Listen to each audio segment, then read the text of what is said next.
कहते हैं कि सत्ता का लोभ एक ऐसा लोभ होता है जो चाहकर भी किसी से छूट ना पाए, और इसी लोभ से आजकल गुजर रहे हैं चिराग पासवान। जी हाँ, इन दिनों सबसे ज्यादा बिहार की राजनीति से लेकर केंद्र की राजनीति तक में अगर कोई नाम चर्चा का विषय है तो वो है चिराग पासवान। इसकी एक वजह ये भी है कि जब से पार्टी में टूट हुई है, चिराग पासवान लगातार अलग अलग टीवी चैनल्स, अलग अलग वेबसाइट, डिजिटल प्लेटफॉर्म पर सामने आ रहे हैं। मीडिया से बातचीत करते हुए अक्सर भावुक होते दिखाई दे रहे हैं। लेकिन इन सब के बीच अगर चिराग पासवान की बात करें तो चिराग पासवान अगला राजनीतिक कदम कौन सा लेंगे, इस पर सबके निगाहें टिकी हैं।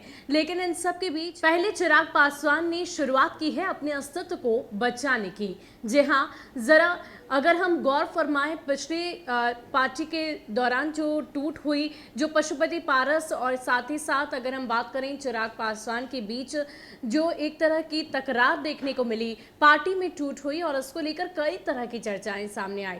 ऐसे में ये लड़ाई कानूनी तो हुई ही, अब मैदानी भी हो चुकी है। जी हाँ, सड़क पर ये लड़ाई हो रही है, वो इसलिए क्योंकि 5 जुलाई को चिराग पासवान ने इस बात की चर्चा कर दी है कि वो आशीर्वाद यात्रा करेंगे। अपने पिता रामविलास पासवान के कर्म भूमि यानी कि हाजीपुर के सुल्तानपुर बस्ती से इस आशीर्वाद यात्रा की शुरुआत की जाएगी। सबसे पहले उनके पिता यानी कि रामविलास पासवान की जयंती मनाई जाएगी। लेकिन इन सब के बीच जो गौर फरमाने वाली बात है वो ये है कि कहीं ना कहीं चिराग पासवान अपनी अस्तित्व को बचाने में, अपने अस्तित्व की लड़ाई में सबसे ज्यादा अगर किसी का इस्तेमाल कर रहे हैं तो वो है अपनी माँ का। जी हाँ, चिराग पासवान अपनी माँ के चेहरे को आगे रखकर कहीं ना कहीं जनता से सपोर्ट चाहते हैं और इमोशनली उन्हें अपने पास लाने की कोशिश कर रहे हैं। ऐसा हम इसलिए कह रहे हैं क्योंकि अगर आपको याद हो वो तस्वीर, जब लोजपा में हुई टूट के बाद चिराग पासवान सबसे पहले अब मीडिया के सामने आए तो उस दौरान अपनी मां को भी साथ रखा। इतना ही नहीं, मां के पैर छूकर आशीर्वाद लिए और ये तक कहा कि कहीं ना कहीं भले ही चाचा जी ने आज मेरा साथ छोड़ दिया हो, मैं खुद को अनाथ बता रहा हूं, लेकिन मेरी मां ने मेरे पिता और मां दोनों की ही भूमिका अदा की है। ऐसे में चिराग पासवान अब आशीर्वाद यात्रा की तैयारी में जुट चुके हैं और इस आशीर्वाद यात्रा से कहीं ना कहीं एक नई समीकरण तो नहीं कह सकते, लेकिन अपनी विरासत को संभालने की कोशिश उनकी तरफ से की जा रही है। और क्या कुछ जानकारी है इससे संबंधित, आपको बताते हैं।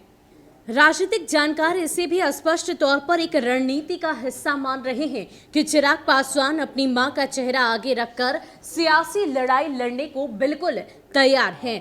दरअसल रामविलास पासवान के कारण उन्हें जिन समर्थकों की सहानुभूति मिल रही है वो आगे भी मिलती रहे, यही कोशिश चिराग पासवान की है और इसीलिए अपने मां के चेहरे को उन्होंने आगे रखा है।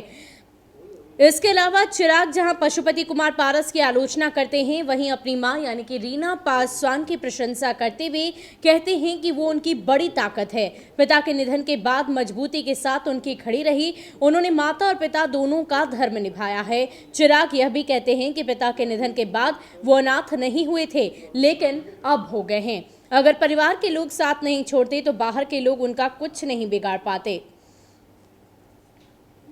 जाहिर है कि तेजस्वी का अब भी विकल्प है, लेकिन चिराग को विकल्प बनने के लिए संघर्ष करना पड़ेगा। इसी रणनीति के तहत लोजपा सांसद चिराग पासवान अगले हफ्ते 5 जुलाई को बिहार आएंगे और उस दिन अपने पिता के कार्यक्षेत्र रहे हाजीपुर से आशीर्वाद यात्रा की शुरुआत करेंगे।